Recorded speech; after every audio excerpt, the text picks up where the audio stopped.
So if you're sitting here thinking that you're a body looking at me, or your eyes looking at me, how do you know that right now? You know what you might realize is what your mind is doing is your mind is producing an image of you. So if you just let that image go, who is looking at me? So then there's a thought that there is an entity or a soul. So again, that's something you've been taught. That's a thought, so just let that go. Who is looking at me? What else could there be? What else could the mind come up with? I remember when I first did this, I was very fortunate in the Buddhist group that very quickly I met somebody that was really into non-duality in the Buddhist group. I loved the Buddhist group, but I also love non-duality, so I'm happy that I was open to that as well. And I didn't get stuck on Buddhism. And so very quickly I met this gentleman who was into non-duality, and he used to point his finger at me, and he used to go, who is the finger pointing at? And he'd sit there for ages, like pointing his finger, like, if you're in the camera, like. And I would be like, me. It's pointing at me, and I always thought it was stupid. Like, he was stupid, like it was a stupid exercise.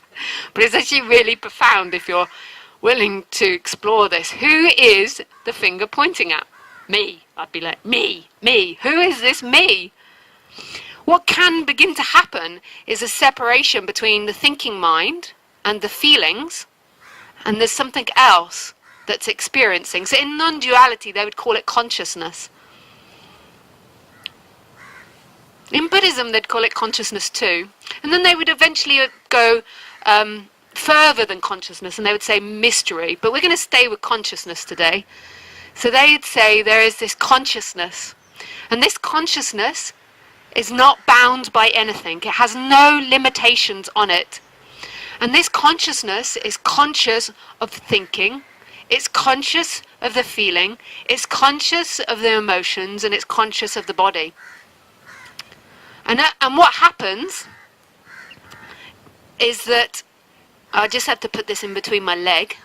So what happens is that the thinking mind and consciousness and the body begin to like hold on to each other, and it feels inside of you that you are conscious as a person. But actually, this consciousness is prior to the person. And that you as a person aren't actually alive. I know that sounds really weird, but it's really wonderful. That you aren't actually alive, that you're an appearance that's happening. And that your suffering has evolved from believing that who you are is a person moving in time. And actually who you are is this consciousness that's beyond the person. And this consciousness is not limited.